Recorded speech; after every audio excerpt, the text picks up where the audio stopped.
محفل میلاد النبی صلی اللہ علیہ وسلم کی حقیقت کیا ہے، ضرورت کیا ہے اور تقاضے کیا ہیں، اس حوالے سے کچھ گزارشات عنوان گفتگو رہیں گی۔ دعا ہے اللہ تبارک و تعالی اپنی ناراضگی والے جملے سے محفوظ فرمائے، اپنی رضا والی بات کرنے کی توفیق عطا فرمائے۔ عزیز بھائیو، قرآن مجید فرقان حمید نے ارشاد فرمایا قل بفضل اللہ، اے محبوب آپ فرما دیں جب اللہ کا فضل ملے، وَبِرَحْمَتِهِ اور اس کی رحمت ملے، فَبِذَلِكَ فَلْيَفْرَحُوا تو انہیں چاہیے کہ خوشی کا اظہار کریں۔ سورہ یونس کی آیت نمبر 58 ہے۔ جب اللہ کا فضل اور اس کی رحمت ملے تو خوشی کا اظہار کرو، خوشی کا۔ اسلام مسرتوں کا دین ہے، خوشیوں کا دین ہے۔ نبی پاک سید عالم صلی اللہ تعالی علیہ وسلم کی مسکراہٹ کے اندر وہ حسن تھا کہ کائنات ساری حضور کی مسکراہٹ کی وجہ سے ہی مسکرا رہی ہے۔ حضرت جریر ابن عبداللہ رضی اللہ تعالیٰ عنہ حضور کے صحابی ہیں، وہ فرماتے ہیں کہ جب حضور مدینہ طیبہ تشریف لائے تو میں ملاقات کے لیے حاضر ہوا۔ پہلے دن میں حضور سے ملا تو نبی پاک مسکرا رہے تھے۔ پھر 10 سال میں حضور کو دیکھتا رہا، اور حضور کے وصال سے چند دن پہلے میری جو آخری ملاقات ہوئی تو اس میں بھی میں نے اپنے نبی کو مسکراتے ہی دیکھا ہے۔ اور فاضل بریلوی رحمۃ اللہ تعالی علیہ نے تو اس تخیل کا اور رنگ میں لیا ہے۔ وہ کہتے ہیں حضور کے مسکرانے سے ہی دنیا مسکراتی ہے۔ فرماتے ہیں جس کی تسکی سے روتے ہوئے ہنس پڑے۔ جب حضور ہلکا سا مسکراتے تھے تو رونے والوں کے دل بھی ٹھنڈے ہو جایا کرتے، غمزدہ لوگ مسکراتے تھے۔ حضور کی خوشیاں تقسیم کرتی تھی۔ نبی پاک صلی اللہ علیہ وسلم کا مسکرانا امت کے دلوں کو ٹھنڈا کرتا تھا۔ فرمایا جس کی تسکی سے روتے ہوئے ہنس پڑیں اس تبسم کی عادت پہ لاکھوں سلام۔ اور فرمایا یہ نہیں تھا کہ حضور بڑے تکلف سے مسکراتے تھے، حضور کی تو عادت تھی، اس تبسم کی عادت پہ لاکھوں سلام، مسکراتے رہنا، خوشی کا اظہار۔ اسلام بہت ساری چیزوں کا انسان کو پابند کرتا ہے، حدود و قیود میں رہنے کا حکم دیتا ہے۔ صحابہ کرام علیہم رضوان کے ہاں شادی کے موقع پر بارات لے کر کے جانے کا کوئی رواج نہیں تھا۔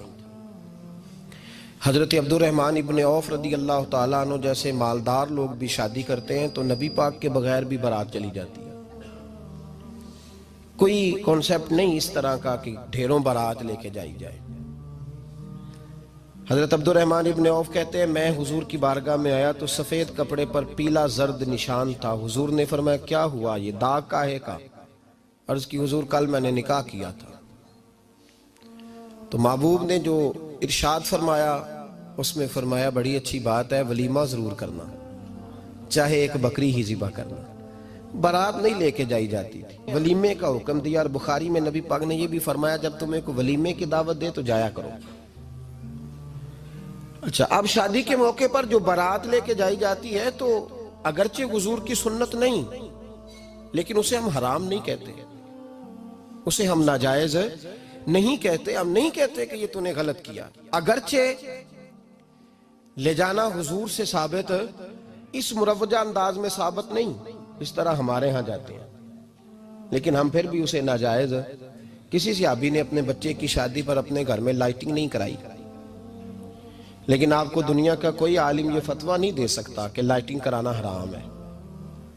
آپ شادی کے موقع پہ ساری گلی سجا لو، آپ ساری چھتوں پہ لائٹنگ کرا لو، کوئی آدمی یہ آپ کو فتویٰ نہیں دے سکتا کہ شادی کے موقع پر لائٹنگ کرانا جائز نہیں۔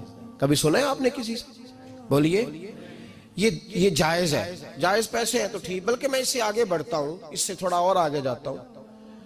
حضرت عائشہ صدیقہ رضی اللہ تعالیٰ عنہ فرماتی ہیں میرا جو کمرہ تھا نا جس میں میں حضور کے ساتھ رہتی تھی اور ایک لمبا زندگی کا عرصہ گزارا، اس میں 3 آدمی سو سکتے تھے، چوتھے کے لیے جگہ ہی نہیں تھی، اور کچا تھا۔ کھجور کے تنے کھڑے کر کے اس پر کھجور کے پتوں کی چھت ڈالی گئی تھی۔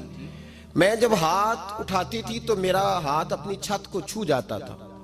یہ ہے سنت نبی پاک کی، یہ حضور کا طریقہ ہے۔ بتائیے پکے گھر میں، لینٹر والے گھر میں رہنا جائز کہ ناجائز؟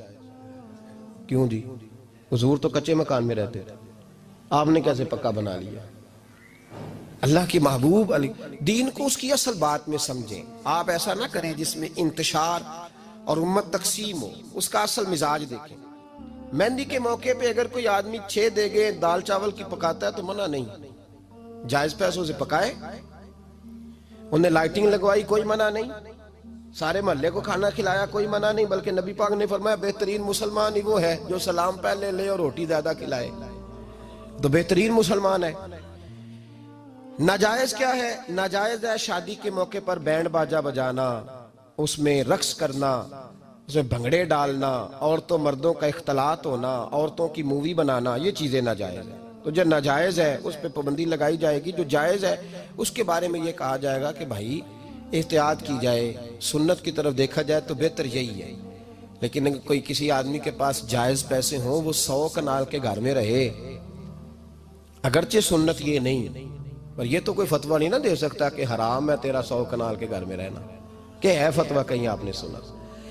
تو ہمارے ہاں تکلیف کا معاملہ یہ ہے. دیکھیں میرے بھائی, کسی بھی صحابی نے, بڑے درد کے ساتھ بات کر رہا ہوں اور یہ میرا درد ہے, میں درد سے اپنے دل کو, اپنے ایمان کو حاضر ناظر کہہ کے بات کر رہا ہوں.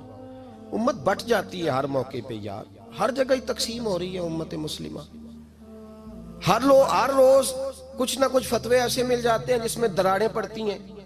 کسی صحابی نے کسی مسجد کے اندر اشتہار چھپوا کے, اعلان کرا کے درس قرآن کرایا ہے کبھی؟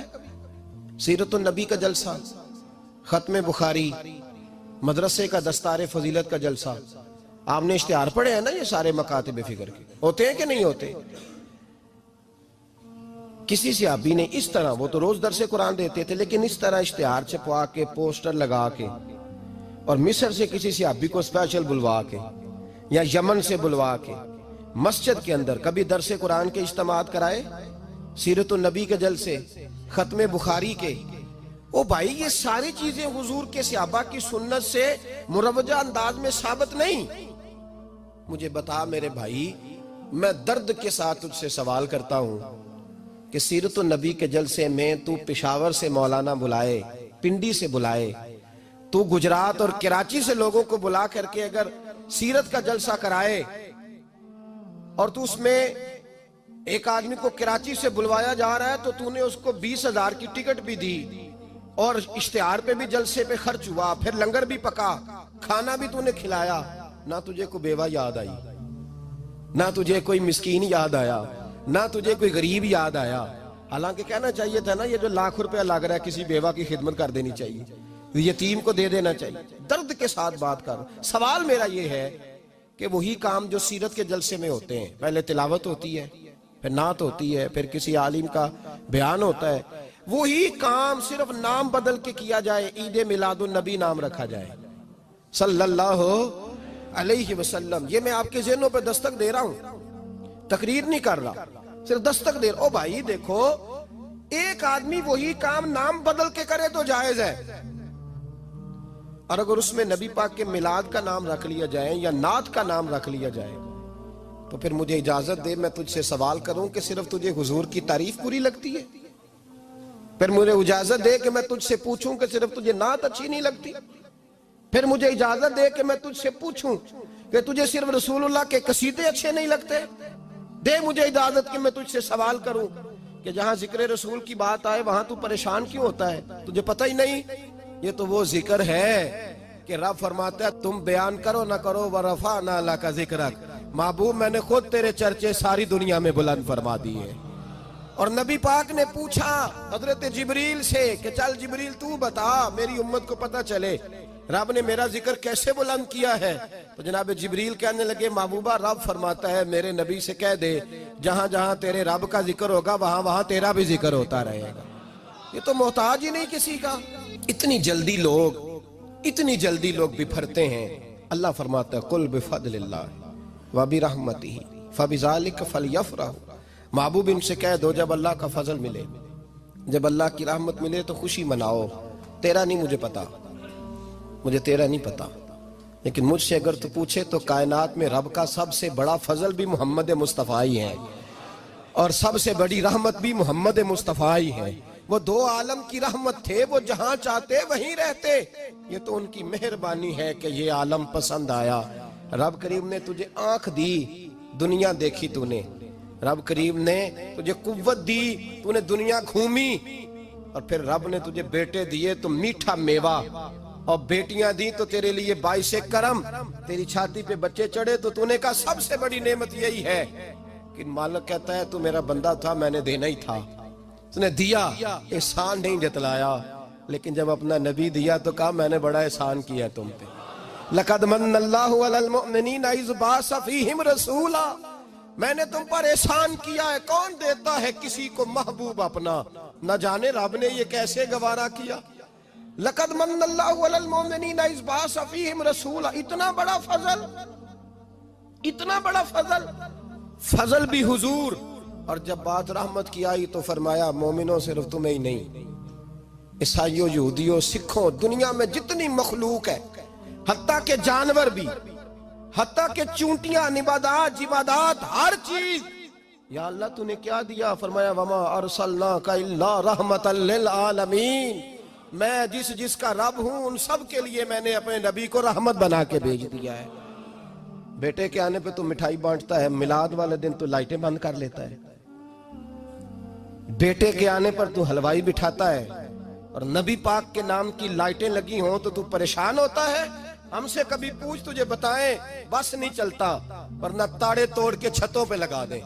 بس نہیں چلتا، فرشتوں کو بھی کہیں آؤ ہمارے ساتھ شامل ہو جاؤ، آمد مصطفیٰ مرحبا مرحبا کا نعرہ لگانا ہے، ہمارا بس نہیں چلتا، ورنہ دنیا کی ساری نعمتیں بچھا دیں اور لوگوں کو بتلائیں کہ اصل تو خوشی منانے کا دن ہی آج ہے، جب اللہ نے ہمیں اپنا پیارا رسول عطا فرمایا ہے۔ اور ہمارے امام، تو کہتا ہے میلاد نہ کر، ہمارے امام نے تو کہا حشر تک ڈالیں گے ہم، حشر تک، یہ 2-4 دن کا تو پروگرام ہی نہیں ہمارا، حشر تک ڈالیں گے ہم پیدائش مولا کی دھوم، اور مثل فارس نجد کے کلے گراتے جائیں گے، خاک ہو جائیں عدو جل کر مگر ہم تو رضا، دم میں جب تک دم ہے ذکر ان کا سناتے جائیں گے۔ ہمارا تو 1-2 دن کا پروگرام ہی نہیں۔ اور پھر سنو کتنی بڑی نعمت ہے۔